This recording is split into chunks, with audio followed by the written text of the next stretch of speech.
Welcome, NoDQ Galaxy, and we are back with a brand new edition of the NoDQ review, number 126. Big G, I always lose track of these ever since we got to 100. Yes, we are on 126, Virtue. You are correct. Wow. And normally, I was going to take the week off because we had the Royal Rumble videos we put up, but you know what? We are on a roll, and we have some more stuff to talk about. So what's up, everybody? Here we are. Let's go around the table. Big G, what's going on, man? I'm doing okay. It's been a rough week for me. My fiance and I had to push our wedding back till September, but we had a good week of wrestling. I thought Raw was pretty decent. AEW, NXT were all right, and we're waiting for SmackDown and obviously the Royal Rumble this week, and so I'm ready to get this ball rolling. All right, and we do have some more Royal Rumble talk today in our main event. Robbie, what's up? Man, I thought this week has been pretty solid in wrestling. I know Aaron apparently didn't like it. I thought Raw was like an A show for sure. I actually enjoyed most of it, and I was pretty entertained the whole time.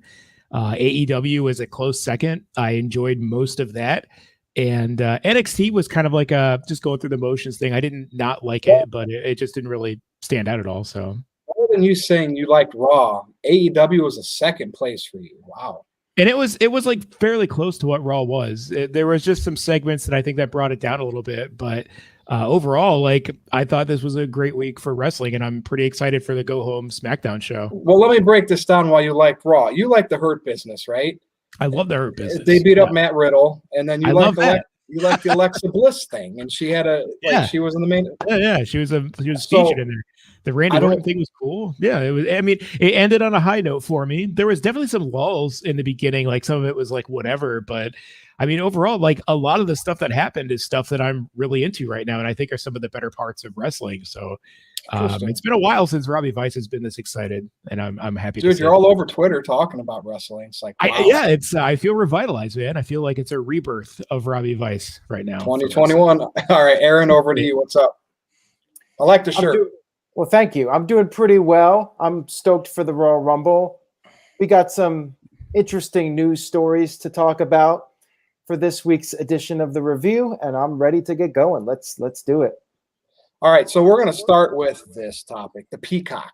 WWE Network is going to be moving over to the NBCU, their streaming, whatever it's called, app called the Peacock, and I think it's going to be $9.99. Commercial free, and then if you want to downgrade and have commercials, it's $4.99. So some people are upset about change or whatever, but the way I'm understanding this, and correct me if I'm wrong, Robbie, I'll come right over to you. Yeah. If you continue to pay $9.99, which is what we've always paid for the network, are we not getting more content? You're getting way more content. Here's the biggest thing. So I'm a huge fan of The Office. The Office is a show I've probably gone through seasons 1 through the last one, like probably 100 times in the past couple of years. Since it dropped off Netflix, now I get to pay the same thing for WWE Network, and I get The Office. And I think for me, that's a win-win. It's worth $10 a month. I'm just getting way more content. There's a lot of great shows on Peacock. And on the other positive side of this is going to absolutely bring in eyes that may not watch WWE. This may entice people to tune in. If ratings start to go up, more money starts coming in for the shows, maybe things start to get better. Maybe there's a wider audience instead of, because like right now, let's face it, wrestling is a very focused niche audience. If we get more casual people tuning in, more people giving their opinions, maybe the product will get back to what it used to be maybe 15 years ago. And it could be like a renaissance for wrestling in general. And it would be good for all brands if this happens. Now, meanwhile, 5-year deal, $1 billion. I mean, as much as we pick on WWE, do they not know how to land deals from these big companies and TV networks and countries? Yeah, dude, $1 billion. They should be able to give benefits to all of their talent now, and maybe they won't have to go to Saudi Arabia again, but Vince will because he loves making money. I mean, how many billions of dollars has Vince made in deals in the past 5 years alone? It's just ridiculous. It's one of the best businessmen to ever to walk the face of the earth. Say what you want about Vince's booking recently. Best promoter, best businessman I can think of in recent memory. He's selling the brand. I mean, that's what he's doing. Aaron, your take on this? You've probably already talked about it, but I don't mind it because, I already pay for the network. I pay for Netflix. I mean, so I'm getting more content than whatever, and some people might think that there's nothing on NBC. Well, there's something. Robbie found something already. I'll probably There's a find lot of something. stuff on there. 30 Rock is on there. They have Yeah. some good movies on there. What do you think, Aaron? Well, there was a question here in the chat room, and Robbie touched on this a bit. Jay Hunter says, do you think that this will add casuals that are already subscribed to Peacock? And I think there's a decent chance. I mean, maybe not so many right now, but I think for WrestleMania, you might have some interest from people that are not wrestling fans, and they might check out some of the network content. And if WWE creatively got in a good place and word of mouth started to spread, that could also increase viewers. I think it's a great deal for WWE and a great deal for the fans. The question is, how will the interface be? Is it going to be the same as the network, or is it going to be how Peacock is? Now, I heard that on Peacock, you cannot rewind on a live stream. And for me, that's an issue, because when I'm watching a WWE pay-per-view, there are sometimes moments, whether there's a botch or something I wanted to get a second look at, I rewind on the network and then go back to being live. So that could be a problem if you're not able to rewind during a live stream. Hopefully, if there are issues, they get worked on and everything works out okay and there's no major hiccups with it. But remember, when the WWE Network first launched in 2014, there were some issues. There were some bugs that they had to work out. There might be some, and I think it's good that they're launching before WrestleMania, a good 2 to 3 weeks before WrestleMania, so they have time to work out all the kinks and let the Fastlane pay-per-view be the guinea pig, so to speak, and see how everything goes with that. So I thought that was smart, the timing of it. We do have some super chats here. One from the Cleaver, Colin Andrew. He says, cheers to the NoDQ review. Great predictions, by the way. Virtue, Robbie, and ladies of NoDQ. Also, Robbie, the Office is the GOAT. It's the best show. Not the Andy Bernard stuff towards the end, but everything else up to that is great. And we do appreciate the comments. Colin was on with us for the predictions that I was part of with Big G and Greg Cherry, but then Virtue, Robbie, and the ladies in ODQ did their predictions video. Make sure you check out both if you haven't gotten the chance. Both of them were a lot of fun. Caitlin had a great time. Aaron had a great time. Make sure you guys check out those videos. And then Psycho Jet Black sent in a $2 super chat, says, Peacock is a stupid name for a streaming service. That's their logo. That's their logo. It is their logo, but I do agree with Psycho Jet Black, and of course all the 12-year-olds of the world, not just people that are 12, but people that think like they're 12. They will find that name to be silly, and they'll make all the obvious jokes and whatnot. I think they could have come up with a better name, but I'm not like losing sleep over it, you know. And TJS sent in a $5 super chat. Thank you for that, TJS. He says, people, I wish wrestling was mainstream again. WWE/Peacock merger. Also, people, why? Not like that. I also love The Office, not the last 2 seasons.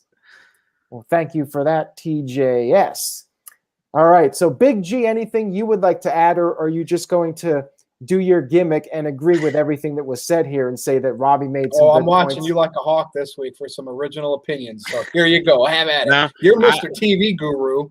I'm intrigued by it. You know, I do have Peacock on my Fire Stick. I do go back and watch Cheers and The Office, and they, like Robbie said, they have a bunch of great shows on there, and they also have the best of WWE on there too. They have certain shows from the network already over there, like the best of WrestleMania, the best of Stone Cold, and so forth and so forth. So the people that haven't watched wrestling in quite a while, they can go and watch that and say, wait a sec, well, the network is coming to Peacock here in March. Let me give it a try, and we're, like you said, we all pay $9.99 already. So what's that? Plus we get other great shows like we mentioned. So I'm happy for it. It's something different. So we'll see how it goes in the next couple of years. And I'm interested because, like I said, I have Netflix, Amazon Prime, WWE Network, CBS.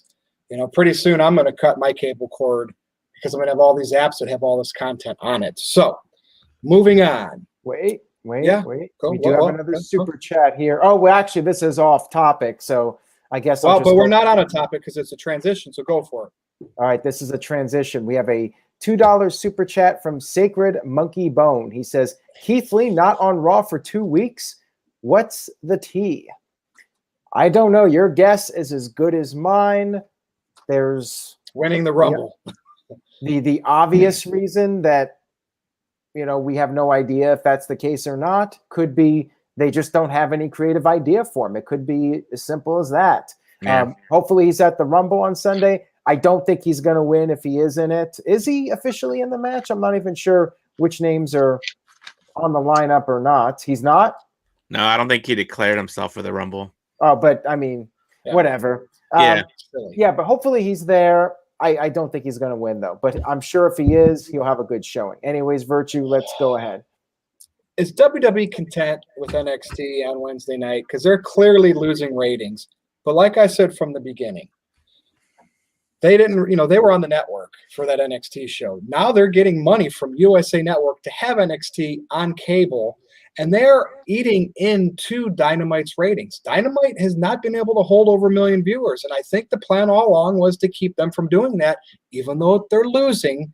But are they content?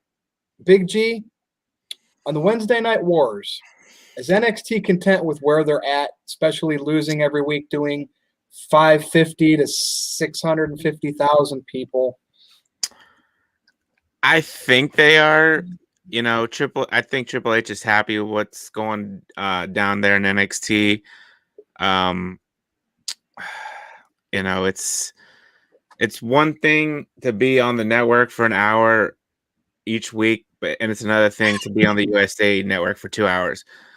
Lately, I have been not so happy with NXT. I'm a big NXT guy, but I liked it more when it was just 1 hour each week on the network. And with the 2 hours, I feel like they're forcing it.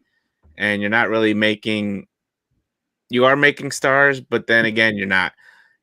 And I don't know the words for it. Well, I think early on they cared. They had the whole Survivor Series angle. Finn Balor's down there. But then I just think they were like, you know what? AEW is not drawing over 1 million. We're okay with this. Yeah. I mean, it's the minor league. I think it's the lack of the crowd too, And the crowd is a big NXT thing. And yeah, you might have 30 to 40 people in there right now in the background with the Thunderdome thing going on, but it's not the same feeling. It's not the same vibe. So, hopefully once the pandemic eventually is over and they get live crowds back in there, it'll make it more exciting, and they might be able to make something newsworthy or, create a buzz, sort of say.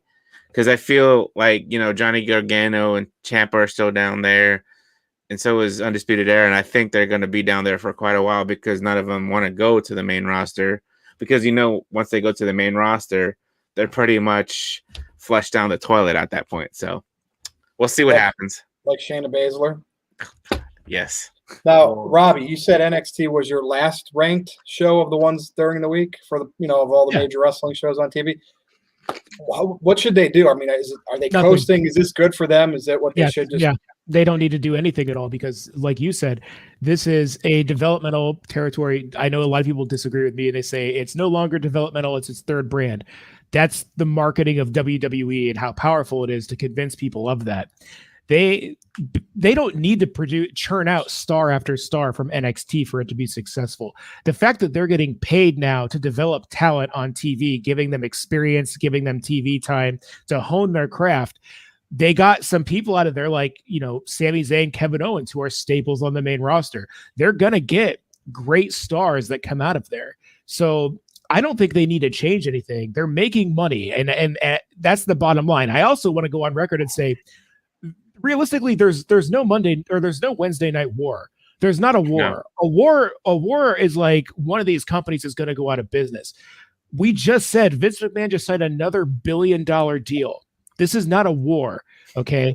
The only people declaring this a war are AEW because they're the company at risk of going under. Tony Khan and them, they're putting out a decent product right now, but there's just zero chance that WWE goes out of business. So if only one side has the risk to it, I don't think that's a war. So I don't know, but I don't think the NXT numbers are so low too. Like it's less than 1 million people. Like 600,000. Like it's not a war.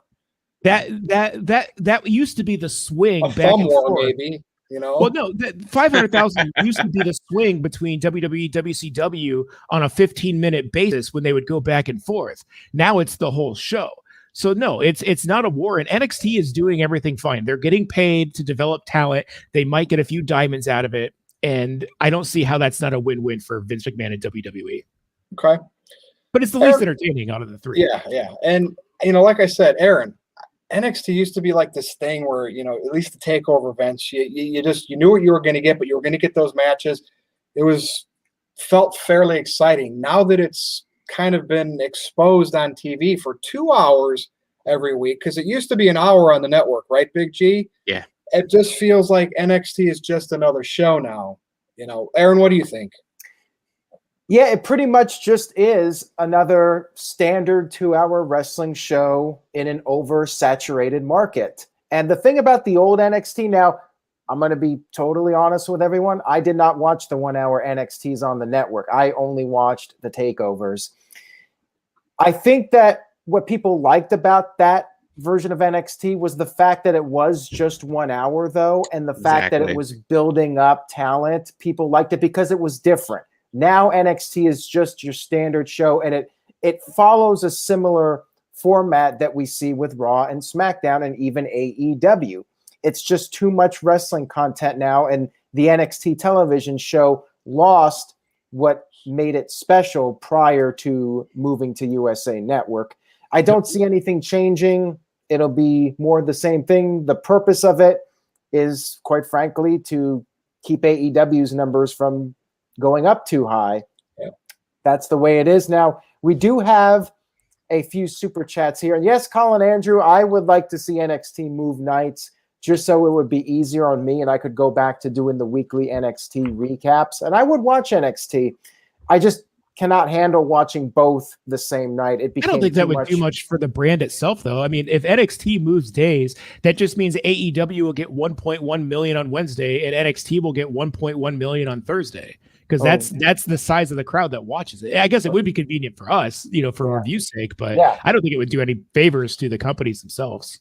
Yeah, no, I agree with you on that. I'm not sure that it would help NXT that much. They might do like 850,000 every week. Right. AEW would probably hit 1 million on a regular basis, but who knows at this point? I just don't think that there's too much of an overlap right now. I think you got people that are watching NXT and people that are watching AEW, and NXT is probably taking a good 50,000 to 100,000 viewers away from AEW every week. Anyways, we do have a few super chats here. And the game is on 100 sent in a $5 super chat, says, you have to look at WWE is public traded to not public traded AEW. Any thoughts on that? You have to look at WWE as a public traded company to not publicly traded AEW. WWE's on the stock market, right? That's how big they are of a company. Wait, you can't buy AEW on Robinhood? Yeah, AEW is not. And so Vince is just churning out money. He's getting money from a network to have NXT on TV. He wasn't getting that money when they were on the network for that. So it doesn't, they're probably a certain rating that USA would like that show to be at. They're not saying you have to beat the show on the other channel. Apparently they must be doing okay. I haven't heard any buzz about the network being upset. I mean, it's the pandemic. How mad can they get? But yeah. And also the other thing that I've mentioned before, in my opinion, I feel like you have guys in NXT like Johnny Gargano and Tommaso Ciampa and Adam Cole. They've been there for so long now. And I just get bored of it. As great as they are, I've said this numerous times, I think they need a change of scenery. And that's why calling them up would be a good idea, although people, of course, are afraid they're not going to want to do that. Yeah. But even Ciampa and Gargano, I think, have gone on record and saying, especially Ciampa, if he gets moved up, he will quit the WWE. Are they just going to keep doing the same thing forever, though? I mean, NXT has become fairly stagnant. I mean, I think that's the biggest problem. I think the thing is, Ciampa is late in his career, and he just wants to help the younger talent get built up. And I think, once he's done, he'll be done. Same with Gargano, So Yeah. Gargano blocked me on Twitter. I don't want to hear about Johnny Gargano. Oh wow. Well, I've never mentioned him. I've never tweeted at him. I have no idea. I just happened to see someone link it, and I click on it, and it's like that happened with me with Kevin Owens. So yeah, I still like Kevin Owens. So yeah. Well, I guess a lot of people just don't like NoDQ because I've been blocked by a number of wrestlers, and I have no idea why. I've never tweeted them or even said bad things about them. CM Punk was one, but he did. Didn't Zack Ryder block you? Yeah, he did a while ago. CM Punk did block NoDQ, but he unblocked NoDQ a few years back. So I was, I guess, happy about that. I mean, I really don't care one way or another, but I guess, cool. And got a $5 super chat here. Hearing a little bit of echoing for some reason. Hopefully, I always blame Big G. He's probably got his volume too high. Well, I hear echo with you too, Virtue. Hopefully it goes away. Psycho Jet Black sent in a $5 super chat. Ooh, it just got louder. Psycho Jet Black says, now it's gone. It went away after Big G fixed something. You see there? I got to put somebody on the hot seat. Go, Aaron. Okay, so NXT is a glorified warehouse for failed main roster stars, great wrestlers, rookies, trainees, and other talent to keep away from other companies. Well, that's an interesting viewpoint, Psycho Jet Black. I'm not sure that I would entirely agree with that, but it's definitely an argument that is valid enough, and some people would agree with you on it. I'm you sure could say of that about any wrestling promotion in the world right now, though. WWE likes their performers to do certain things. When they come through the curtain, smile, look at the camera a certain way, walk down with the, like the girls walk with their legs over one another. They have to teach that somewhere if that's what they want. That's what NXT is for.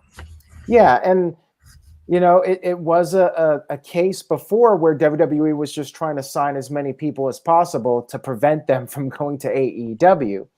But if you're so concerned about these guys going to AEW and being stars, why not use them? Like if you're just keeping them from AEW, you might as well do something with them. It's just silly how the whole thing goes. And AEW's having trouble utilizing the people they have. They're running out of spots. So yeah. Maybe we'll see fewer guys getting signed and they'll focus on the guys they do have. But yeah, I really think, the thing about the old NXT was that guys would come in for about 6 months to a year and then they would go away to the main roster. Right. There was and a reset. New people would cycle in. And that kind of stopped happening. At least it doesn't happen as much because you have some guys that are just staying there in NXT now and not going to the main roster. Now, we do have a few more super chats. Let me get to those here. Colin Andrews sent in a $2 super chat. Thank you for that, Colin. This was going back to earlier. He says, Peacock isn't on the Amazon Devices store, by the way. Well, that sucks, Colin. I hope you're able to figure out a way to watch it. We did. What is it on? Like, if I want to get Peacock, is it on PS4? Is it on? I mean, I think it's on pretty much any. It's on my LG C9 TV, so it's on Roku. So yeah, it's on Roku. It's on Roku, on the Apple TV. It's on a lot of different things. I'm sure it'll get to where it needs to be, especially if WWE Network's going. Hopefully, there. HBO Max still isn't on my LG TV. That's upsetting. I have to go on my PS. I have to turn on my PlayStation to watch it. Super chats are coming in though, Aaron. Catch up. All right, Bry King with the $2 super chat. Thank you for that. Says, I'm live streaming this on, what is that? Is that a typo or is that an actual? Omegle? That's a old school like chat roulette thing, isn't it? Oh, wow. All right. I think. Oh, cool. Okay. Anthony sent in a $5 super chat. Thank you for that, Anthony. I appreciate it. He says, hey, Aaron, you should make an updated all-time top 25 wrestlers of all time. I think it's been almost 9 years. I might just do that. I might take you up on that offer. You're not offering me anything. You're just suggesting that I do. He offered you $4.99, sir. That's a good point. There you go. Technically, you're right. He did the $4.99 offer. I mean, if you guys want to super chat me ideas, and I'll consider that an offer to do a video of your choosing. Remember, somebody once super chatted $100 to kick me off the show. So I remember that. Never forget. Never forget that moment. Virtue. Who was that? Do you remember the guy who paid? Don't remember. It wasn't Anybody Mo. in the chat room remember who it was? Leave a comment if you remember who was the person that sent that super chat that had Virtue Bandit. That should be a future wrestling trivia challenge. That's I what think it heels might have do. been Mo Camera, if I'm not mistaken. It could something Sounds something like around that something line. we would do.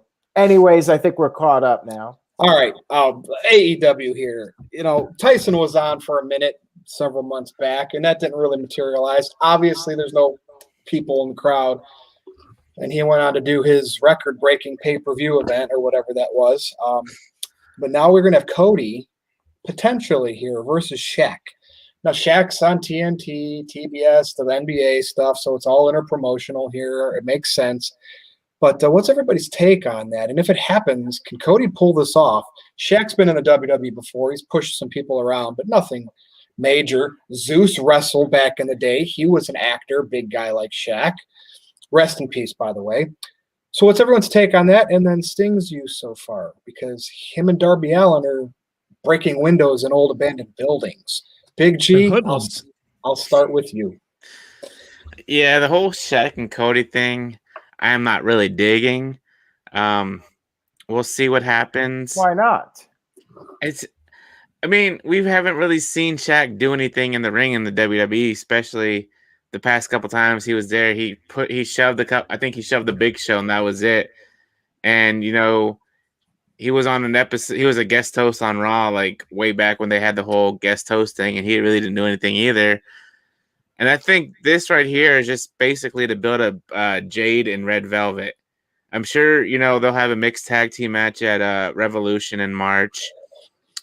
And yeah, we'll see Shaq in the ring, get like some big spots and Cody taking the spots. But I think their main focus is on Jade and Red Velvet, because it would be Jade and Brandy, but Brandy's pregnant right now. So I think, like I said, that's their main focus.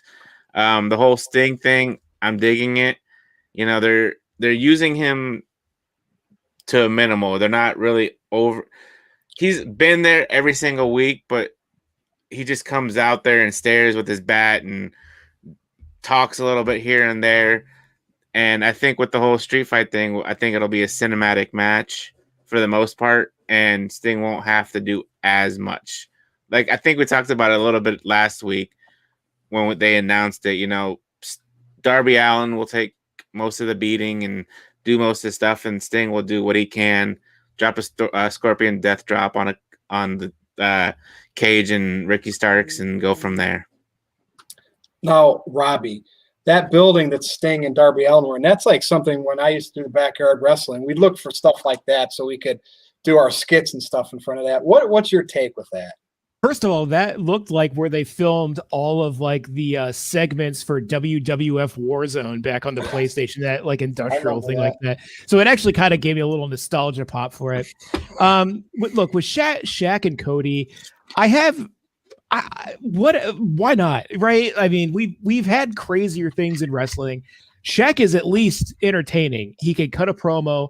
He's a legit 7-footer. I don't know how he's going to move around, but if Snoop Dogg can get a pass for his frog splash, then why not?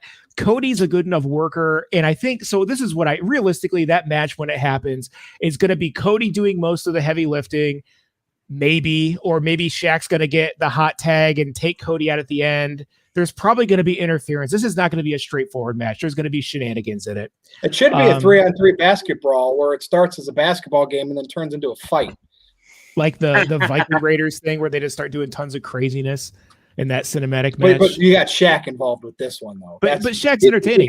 And here's the thing. And break the glass or right, yeah. But here's the thing too. Shaq is on Inside the NBA or whatever the TNT show is that I watch every year when the Cavs are never going to be in the playoffs again. But he's entertaining and he's going to bring casual eyes to the product. I think it's a smart business move. Whether or not it transitions to like a good match, that's one thing. But for a business move, I think it's good. We move on to Sting and Darby Allin, and I think it's fine. I thought Sting came off a little awkward in the thing when he called himself a hoodlum, but it's campy in a good wrestling kind of way. So I dig it. I like it. I think Darby Allin, and I know Virtue, you've said this a bunch of times, that he's like a young Jeff Hardy. He kind of has that vibe to him. He's a daredevil. He broke out the window with his skateboard. It's not for everyone, but it's different and it's entertaining. And at the very least, I'm going to pay the $50 and watch the AEW pay-per-view primarily because I want to see what they do with Sting. I want to see Sting in a match where it's not vindictive Vince McMahon or some kind of, stuff like that, and see what kind of stuff they could come up with it, because the Boneyard or whatever, people say what you will, but it was entertaining and it was great for The Undertaker. I can only imagine they're going to do something equally as cool as Sting. So I'm excited for all of it. I think it's all going to be fun. All right. Good opinions there, you and Big G. Over to you, Aaron. Camp Crystal Lake. I'm looking forward to seeing Shaq in an AEW ring. I think it'll be fine. It reminds me of when Dennis Rodman and Karl Malone were in WCW, although they were at their peaks when they came in. Shaq's a little bit past his peak of popularity. Maybe 20 years ago doing this match would have been a really big deal, or even 30 years ago. But still, Shaq, I think, will help out a little bit, and AEW could really use any help they can get to build up some mainstream attention. I would do it if I was running the company. If Shaq wanted to do a match, I'd bring him in for a match. I would do it. And they got Sting doing his first match. I think it's going to do a good number for AEW as far as pay-per-view buys go, and that's a big part of their bottom line. They rely on those pay-per-view numbers. WWE, they have a totally different business model at this point. But AEW, they're doing the old school $50 pay-per-views, and you need some big marquee matches to sell those pay-per-views. You need those stars, and hopefully somebody. I mean, at the end of the day, the celebrity appearance should be used to help elevate the guys that are there. So hopefully Jade and Red Velvet can get elevated from this. That should be the ultimate goal, to build them up and let them get the rub off of Shaq. I'm hopeful that will happen at the pay-per-view. Psycho Jet Black sent in a $2 super chat, says, aside from The Rock, who can bring in casual fans? That's a good point. Not a lot of people, whether it's wrestlers or celebrities, are gonna be able That'll to be a move great the numbers segue into our unless you have a really strong product.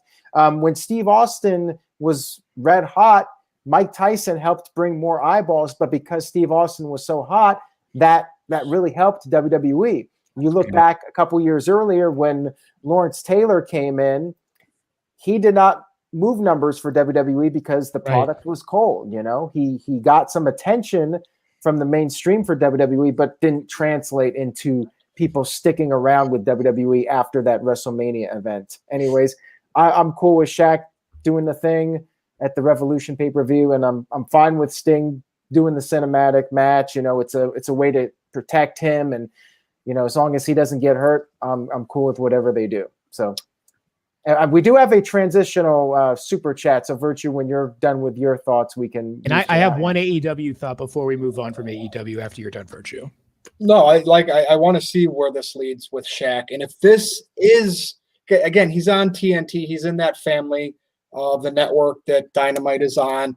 It would be kind of cool, before the pay-per-view on the actual NBA show, before and after they do the analysis on the NBA games, to see Cody walk out there and crew and kind of confront Shaq and have the other people like, what's going on here? Again, I don't know how serious they want to intermingle these brands, but why not? And if this kind of works out with Shaq and it comes across decently, maybe once we get crowds back, the Tyson thing will still happen, because Tyson's coming back to box somebody. He made so much money that last time. There'll be a time where he's still relevant, so I'd like to see Tyson back because it's Mike Tyson. Yes, Aaron. Oh, and then Sting and Darby Allin. I like Darby Allin. He's the next Jeff Hardy, potentially. Aaron? I liked the stuff with Mike Tyson. I hope he comes in as well and does a match in AEW. That'll be good for AEW. But I think I feel like Tyson should be with a crowd.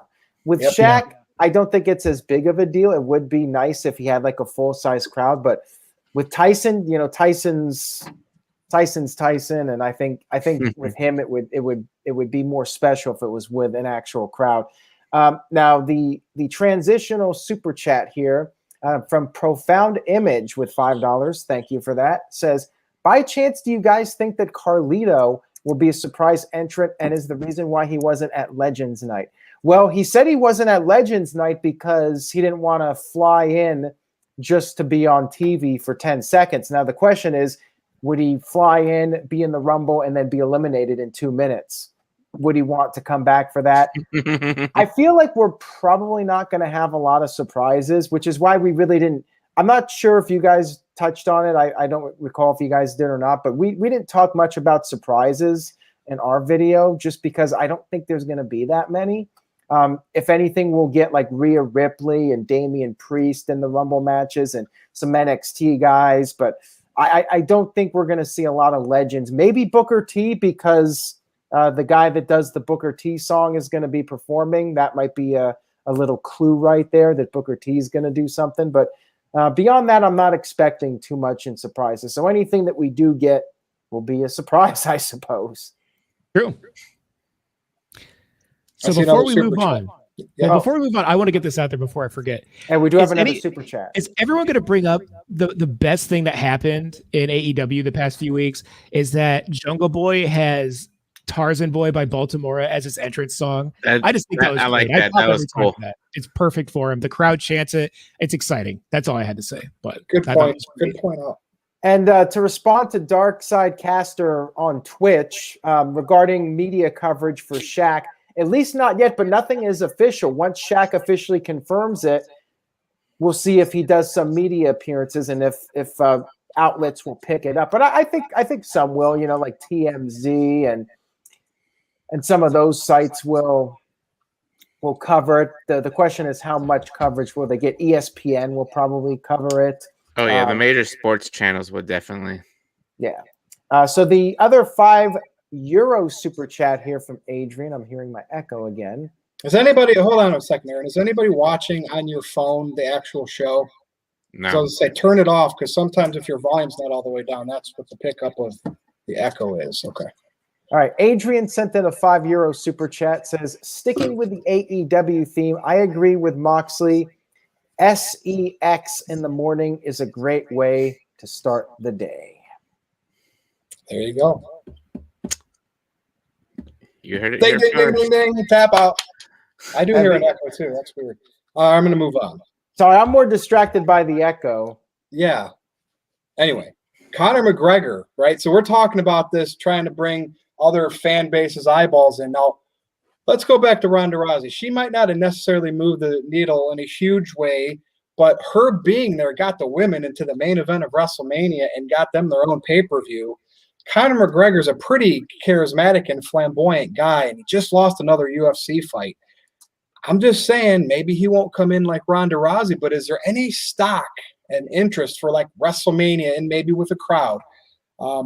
He just recently lost his fight last week, and that's why I want to bring it up, because I think this guy should make an appearance in professional wrestling. Maybe he's in AEW instead. Maybe they get him instead of WWE. So, Big G, what's your thoughts here? Because I think it did work pretty decent for Ronda Rousey.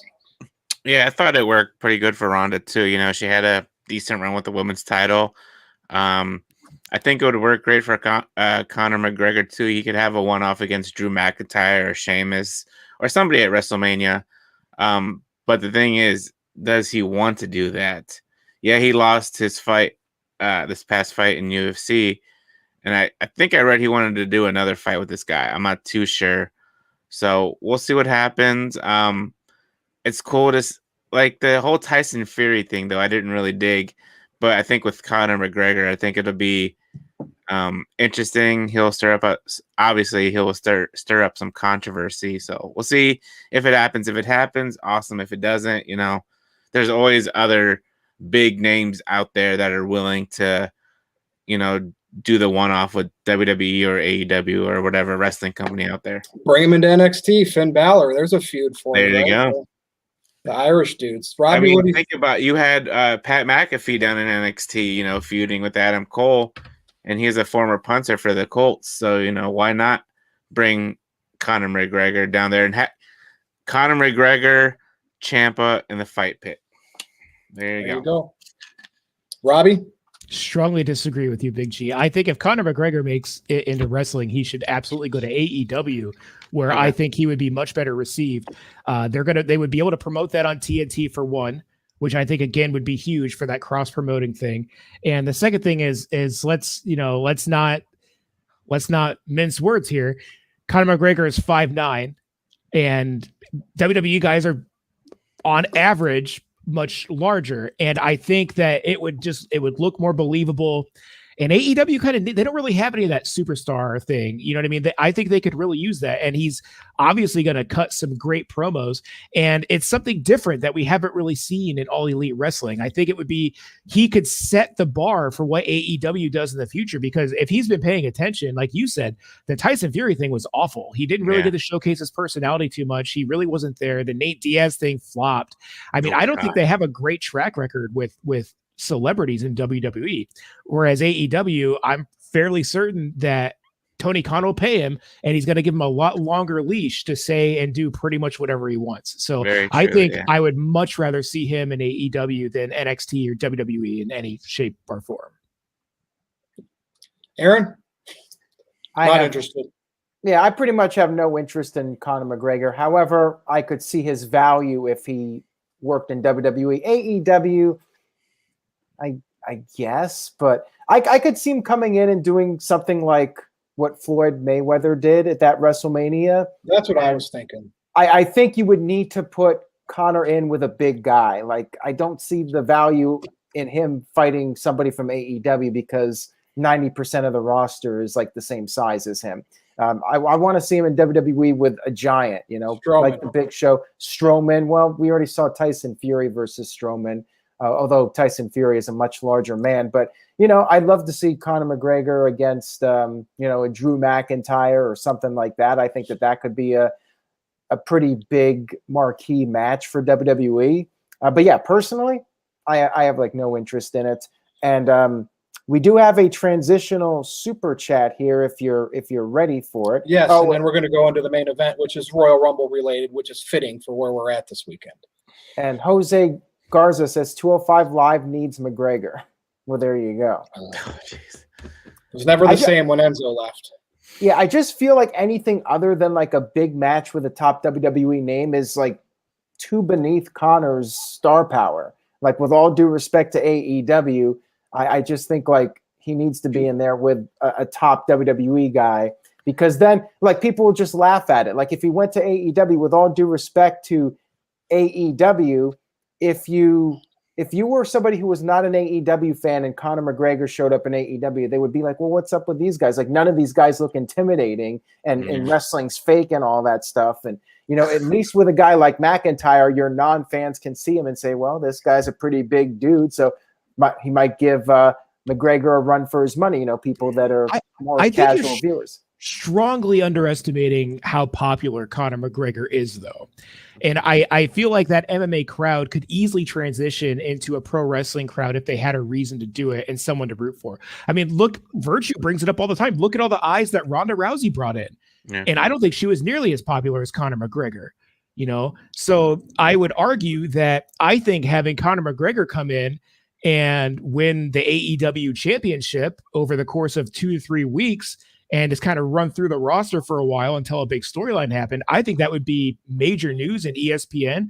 And I think that would draw a lot of people. Now, again, I think this is more towards the MMA fans, but I think you could easily transition a lot of those MMA fans over to AEW if they booked them correctly. I see where you're coming from. It's just like, I think there's more money to be made there in All Elite Wrestling. Well, and they got Brian Cage, they got Hager. I mean, they got some big guys, but AEW doesn't treat them like they should. It's all about the flipping and the flying and the smaller guys. So, I mean, ultimately, it doesn't even matter that much, because I feel like the guy that faces McGregor is going to lose.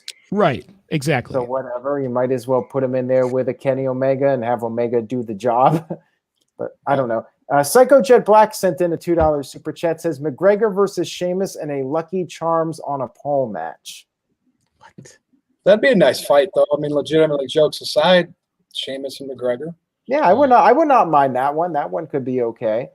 And The transitional super chat here comes from Caleb Jacobs. I guess this is a thing now, the transitional super chat. We also have the after dark. We also have the after dark super chats at the end when we do the plugs. If people want to super chat at the end to keep us going into overtime, feel free to do so. Caleb sent in a $4.44 super chat. Thank you for that, Caleb. He says, Jon Moxley versus Sami Callihan. All right, well, Caleb might not like this answer, but I don't care about Sami Callihan. Like, I have no interest in seeing that match. I guess it would be a fun hardcore match, but nah. The last time he was relevant is when he hit that dude with a baseball bat in the face, wasn't it? Well, I remember he feuded with Tessa Blanchard. I mean, that was all right, but that might have been the most noteworthy thing that he ever did. Yeah. I mean, I like him, but he's very indie. He's got that indie small time feel. Very much so. Kind of like Eddie Kingston, and I like Eddie Kingston. I do too. He finally got a win, by the way. I do too, but I mean, they look like indie wrestlers. They don't look like larger than life superstars. And they'll be the ones to say, "I'm not a sports entertainer. I'm a pro wrestler." Well, you certainly look like a pro wrestler. Yep.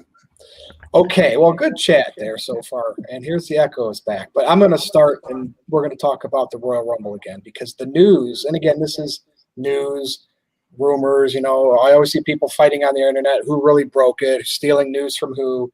Bottom line is, could the winner of the Royal Rumble be frightening? Now, is it frightening like it's somebody like Shane McMahon comes back? Oh, please don't be. Or frightening like Bray Wyatt's scary. What's everybody's take on this? I know we just did the predictions and stuff, and then what's your favorite Rumble moment of all time throughout the years? And I guess probably regarding the 30-man or the 40-man or woman over the top match. So, Big G, why are you laughing? Just because I was just thinking of something. Well, go. It's your why turn. don't you share it with us? And it's funny because every time it's your turn, the echo stops. Isn't that weird?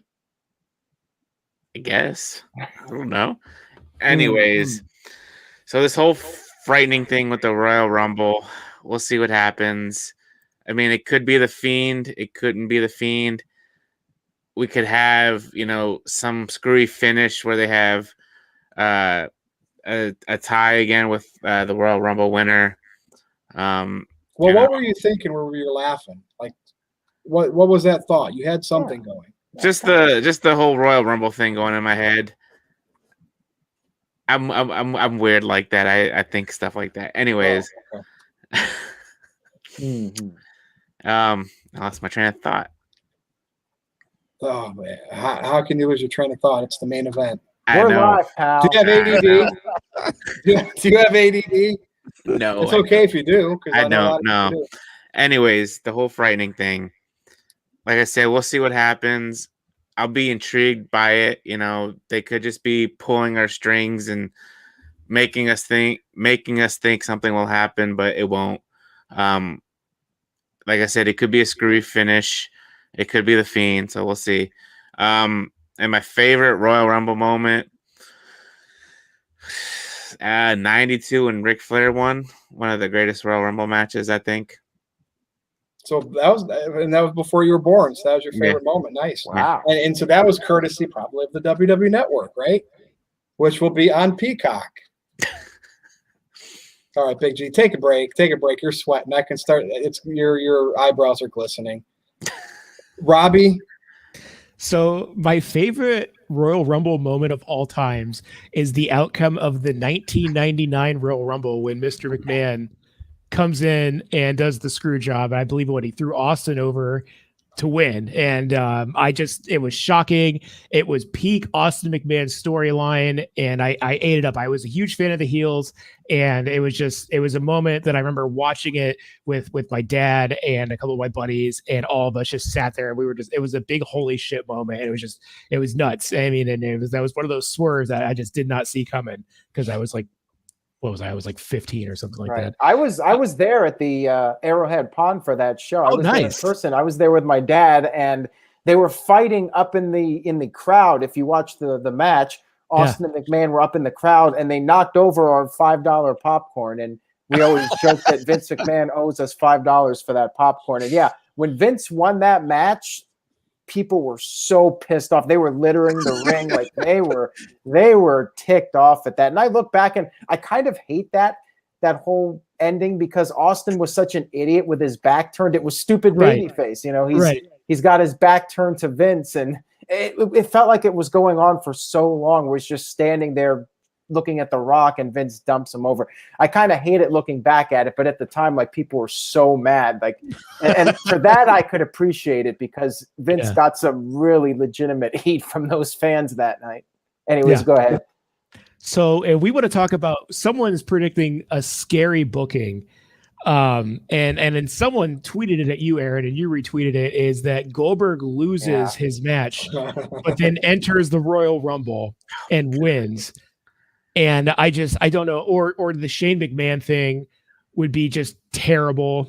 I'm hoping it's more like the Fiend, and he has because we talked about this in our review of what I think I would like to see happen if the Fiend shows up. I want him to show up with like a half melted face mask with the other half being normal, and have him just kind of be back and forth with his personalities. And I hope it's something scary like that. But if it's Shane McMahon, if it's Goldberg or Diaz or any of these other guys, or dude, imagine if who's the guy that made the adult film that was big online that it like disappeared because of anxiety? The freak, what was his name? Lars Sullivan. Yeah, what if it's Lars Sullivan? Oh my god! What if they're finally pulling the trigger I on didn't that? even think about that. Dude, there's just so many and the thing is like we're conditioned, especially us. We review this stuff every week, and Aaron's been doing it for 20 years. We're conditioned to expect the worst, and I cannot even begin to imagine what the worst situation for this is. And if someone says it's scary, I cannot fathom how bad it could turn out. So I guess we'll tune in, and it's either going to be a really happy review next week with how awesome it is, or we're just all going to be that WTF, I guess, and what happens next. So that's my Royal Rumble all-time Vince McMahon, and worst case scenario is I have no idea how bad it could get. So Aaron, for me, it was when Roman Reigns won the Royal Rumble in Philadelphia and didn't get and he got booed with The Rock, and I was just basking in the glory and of the hatred, and just it was pissing people off.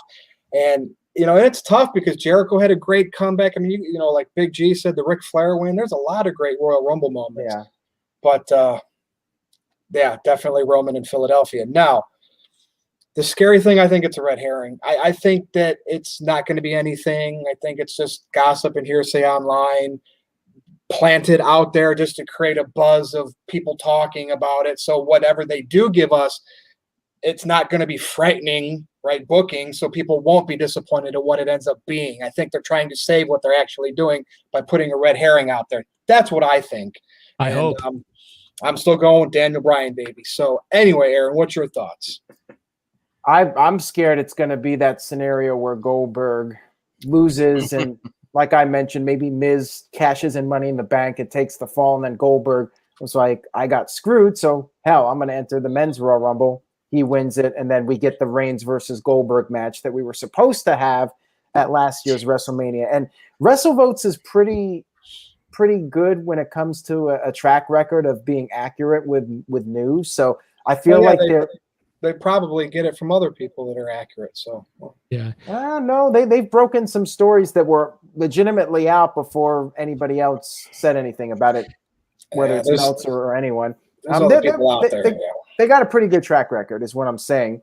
And what do you have against? It depends on who's number 30, though. It doesn't depend on who's number 30. Because I know the facts. If number 30 is like a nobody because they're announcing number 30 earlier in the show, right? If it's like someone like Ron Killings or just some like Dolph Ziggler or something, then Goldberg is going to come do what Nia Jackson did, beat him up on the way to the ring and just walk in the ring and win. It's going to be something. I am now convinced we need to see who number 30 is. That's going to tell us if it's going to be a horrible ending or it's going to be a normal ending. Yeah. We do have a $5 super chat from Jay Hunter. Thank you, Jay. He says, Miz costs Goldberg the title match. He then wins the Rumble to face Reigns. So that's a scenario that a lot of people are worried about. And what's funny is I did not even think about that when we were doing the predictions. It did not even cross my mind. And then when I posted the video, everybody was commenting on it on Twitter and on the YouTube page. And I'm like, well, Yeah, I Anthony guess Y. Anthony Y is a mark. You're a mark, bro. Keep sucking it up. All right, Aaron, back to you. And Jay Hunter sent in another $2 super chat. Thank you, Jay. Says Macho Man looking dumb in the '93 Rumble. Ha ha ha. Yeah, that was not one of my favorite Rumble moments. But yeah, I would go. My go-to is always the '92 Rumble with Ric Flair winning, and to me, that whole Rumble was fantastic. I love that one. I'm trying to think if there's like a specific Rumble moment. I always liked Maven eliminating The Undertaker. That was a fun moment. Then Undertaker just beat the shit out of him afterwards. Where would you rank the McIntyre-Lesnar elimination last year? That was a pretty good one. That was up top for me. That was definitely one of the better Rumble moments in recent history. Adrian sent in a €5 super chat. He says, Lars Sullivan bumping and grinding on Rick O'Shea would be a scary moment. Jesus Christ. I mean, yeah. Right. Sure would. I don't even think Ricochet's even in the Rumble this year. Yeah, well, maybe he will be added at the last minute. He should be in it because he can do a lot of cool stuff. And maybe all of Retribution will enter as one entry. They'll just come out as Retribution. No, knowing our luck, we're going to have to see every single entrance of those guys. Oh, boy, here comes Slapjack at number 4 and Mace at number 13. And why do they all act like they're seething and like weird all the time? Like, I don't whatever. They ended up getting contracts. They should be happy. Right, I guess. And Sticky B sent in a $2 super chat. Thank you for that. Says, it's going to be Kane. Yeah, Kane could always show up for Goldberg. His quick cameo and do a choke slam or two before going over the top. Like I could see that Kane and Goldberg, the final two. There you go. Pete Rose could come get his revenge and eliminate Kane. I would pop for the long storytelling on that. I would too. And we have another $2 super chat here from Ernie Eastman. He says, let Goldberg give another wrestler a concussion. Ooh, that was sad. Are we all in agreement that Goldberg would be the most criticized if he won it? Or was there somebody else? People would hate that. See, if Brock won, I would not have a problem with that. I'm fine with Lesnar versus McIntyre rematch or Lesnar versus Reigns. I'd love to see either of those matches. I would have no problem with that. I'm trying to think of outcomes that people would absolutely hate. And I think Goldberg, I don't think Shane's going to happen. I think that's Triple H. No, I'd love that. So there'd be at least one person that would be freaking out and jumping up and down in their living room. I would. I'm a big Triple H, man. Wins, you guys are going to get your wish as far as everybody being pissed off about him. I'll just say that much. All right. Well, that's it. That's topic. That's the discussion this week. And you know how this goes at the end here. When we go around doing our plugs, we sometimes stay on for minutes because people just have to get their questions in with the super chat. So let's get the ball rolling. Big G. Now, yes, Aaron. Before Big G goes, what about the worst choice for the women's match? I feel like Charlotte would be pretty unpopular if she won. Just Stephanie. Because we're tired of her. Nia Jax. Yeah, Nia Jax is a good one. Ooh, yeah, people would not like that one. Yeah, I'd flip my shit, though, if Shayna won. What about Big Show? Jay Hunter sent in a $2 super chat. Says Big Show wins the women's? No. He could. That could be a new swerve. It's predictable with him turning heel and face every show. Maybe Big Show swerves us by entering the Women's Royal Rumble. But yeah, Jay Hunter with a $2 super chat says last year's Mania main eventer, the Big Show wins. And yes, Big Show technically was the last match at WrestleMania. People tend to forget about that. After WrestleMania was over, he came out and they had that impromptu match. And we have a super chat here. I think Australian, $8 from Brad. He says Nia Jax winning both Rumbles would be frightening. Even winning one of them would be frightening. Yeah. Winning both, I think that would pretty much just be the end for the internet. People would be so angry they'll literally crash Twitter if Nia Jax won both of those matches. But thank you very much for that, if Brad. Nia Jax and Goldberg win, it's not going to be a good night. Could you imagine if Daniel Bryan was number one and lasted all the way to the end, and then the scenario of Goldberg, or he came out and threw Daniel Bryan over at the end? And screamed, "Who's next?" with his blood and concussion face. All right, well, this is gonna. All right, Big G, do your plugs because we know how this goes. By the time it gets back to Aaron, there'll be more questions. Yes, so NoDQ.com/BigBallaG takes you to my Twitter page. NoDQ_BigBallaG1988 on Instagram, Jeff Hiltz on Facebook. And this coming Tuesday on the Gridiron Grapple, 4:30 p.m. Eastern, the boss man himself, Aaron Rift. Oh, there's ratings. On the Gridiron Grapple. There it is. He's bringing in the big dogs for ratings. Nice. Are you going to get Big Vito on at some point? Maybe if he wants to. Maybe Virtue could reach out to him. He watches this show, so ask him right now, and then we'll see what happens. He watches this show, maybe not live. Well, Vito, if you ever want to be on the Gridiron Grapple, let me know. There you go. All right, thank you, Big G. Over to you, Robbie Vice. All right, guys, you can and should follow me at the Robbie Vice. Criminally underfollowed. Spread the word that everyone should be following me. Keep in mind, my predictions for the Royal Rumble are Alexa Bliss and Brock Lesnar. If one of them loses out of the two, so they both have to win for me to win. This is a horrible bet. I rolled the dice in the wrong direction on this one. I will be giving away a free NoDQ.com shirt. And I will be shipping it to you. You'll just have to send me your shipping information. I will send it off to you. I'll ship to the UK. The rule is, though, I'm going to put out a tweet on Sunday. You need to be following me, and you need to retweet my tweet. And at the end of the Royal Rumble, probably the next day because it's going to be late, I will pick a random person. I think there's a program I can upload all the names. It'll just randomly pick somebody, and you will get a free shirt of your choice out of all of the NoDQ.com merchandise. Or the Greg Cherry brand as well, whatever you want, anything you want, I'll ship it off to you, and I'll be salty and mad that I spent probably $50 if you live in the UK to ship it to you, but a deal's a deal. So that's it. All right. Yeah. All right. Thank you, Robbie. All right. Back to you, Aaron. All right. So we do have a €2 super chat from Adrian. He says, dark horse for the Royal Rumble, Sheamus. I think that would be kind of cool, actually. I think that would be better than his previous Royal Rumble win, and he could face McIntyre, but I don't know if they're going to go in that direction or not. I would not have a problem with it. What do you guys think? Big G, would you have a problem with Sheamus? No, it would be cool. I know it's been, 2012 since his last Rumble win, so I'd be fine. It kind of reminds me like how Orton won it later on in his career. Exactly. It's kind of that, the savvy veteran. Yeah, I would be all right with it. Anyways, thank you guys for tuning in, and make sure you stay tuned to NoDQ.com this weekend for coverage of the Royal Rumble, and I'll be back after the pay-per-view to recap the show. And follow NoDQ on Twitch, twitch.tv/NoDQ, DOTCOM. And again, for anybody watching this on Twitch or Facebook, make sure you guys go over to the YouTube channel and subscribe for other videos, youtube.com/AaronRiftNoDQ, and turn on that notification bell. That's all I got. Virtue, let's go ahead and wrap it up. Follow me on Twitter at NoDQ_Virtue, where Aaron calls me a troll, but I'm not. I'm the troll slayer. When I speak my bold opinions and takes, I have a great track record. Robbie Vice will back me up on that. But anyway, if you want to have fun, go over to my Twitter, and everything else you'll see there. So with that said, for Robbie Vice, for Big G, Mr. Agree, and for Aaron Rift, I'm Virtue. See you next time.